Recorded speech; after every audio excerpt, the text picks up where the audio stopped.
Have you ever measured a house from the outside? My name's Ambrosia, and myself and Ally from the Equity Recipe team are going to show you how to measure our home. Now, you may think that measuring is super easy, but that's just when you're trying to figure out the room dimension. What about when you're actually trying to fill out that really pesky MLS input form? So we're going to show you what it looks like to actually measure the outside of the home. Yes, the outside. Little annoying, sure, but at the end of the day, that's what you need to do in order to measure a home like a real estate pro. So an exterior wall. Why are we talking about exterior walls? Because it's about 6 inches thick. Now, if you exclude those inches along a 40-foot wall, that's 20 feet less. For a whole house, you could be off by 200 square feet. Appraisers and agents use those for comps, and we should make them as accurate as we can. So you did all the exterior, right? What's next? You go on the inside, or what we like to call the interior. The big thing here is we gotta find what we call exclusions, the spots that we have to deduct from the total amount of the square footage. Let's show you how. So an example of an exclusion, you guys, is when there's unfinished square feet. Now this one's pretty straightforward, right? This is an unfinished storage area.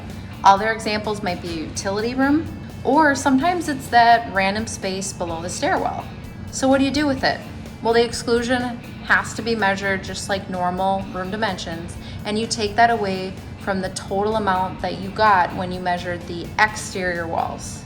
Here's another tip.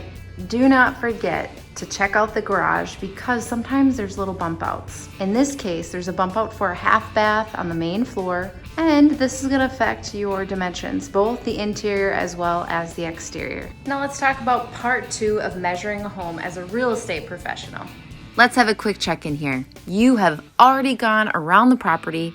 You pretty much found the foundation size. You've determined the garage size. You have determined potentially unfinished basement area or lower level, and you went in and deducted on each floor any kind of area that we would call an exclusion. So now you have your total finished square feet, total unfinished square feet. You have your foundation size. You are cruising. Now you got to go inside again and make sure that you have your room dimensions, right? For the interior. I have some quick tips on that. Bathrooms, they're not required to put down the actual room dimension. So it's your choice if you want to write that down or not, which cuts down time. 2, there's some open concept areas sometimes that get a little tricky because it's hard to define what part is the informal dining room, the family room, dining room, kitchen. But just remember, there's usually natural planes of space, like the edge of a countertop or the transition between 2 different flooring types. Now, our last tip we're going to show visually, because we all know that this happens all the time. So most agents want to know, if there's a closet like this in a room, can I count this at the width, or does it have to be here? And if it takes up more than half the wall, whatever's the majority is, that's what you have to count. So what are some tips that we want to share with you about the different tools that maybe would be great to use? I've kind of been in the background, but I'd like to just show you the tools that I'm using. This is a tape measure that you can use all on your own. You don't need another person to do these long distances. It's about $25. Also, a laser measure is awesome, especially for interior. And then wider, like Fat Max tape measure works great as well. I also use a 10 by 10 grid graph paper that I got on Amazon. And this clipboard that opens, which is great on a rainy day to have somewhere to close it and not get your paper all wet.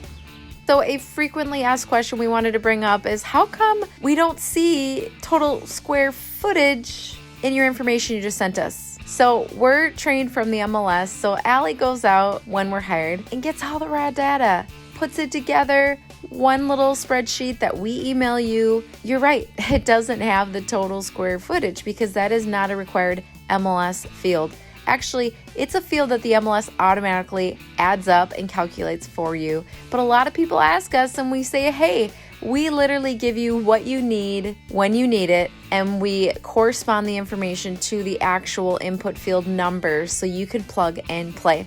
Speaking of the MLS, They are making some changes August 4th, guys, and you might know this might be after the fact that you're listening to this, but you now need the garage square footage, the unfinished square footage, and so those are some fields that once were always available, of course, but now they're going to be required. So of course we updated our process so we can make sure to get you guys covered, and hopefully this video will help you with those changes. Thanks so much for watching. The Equity Recipe team loves to show you guys tons of information about measuring a home as a real estate professional. Now you guys know you got to do it from the exterior and the interior. But don't worry, if you have any questions, please just reach out to us. We would love to provide actually a guide on how to measure. And just remember, our team can also do it for you if you have a listing or property that you need measured. So until next time, guys, thanks so much for watching.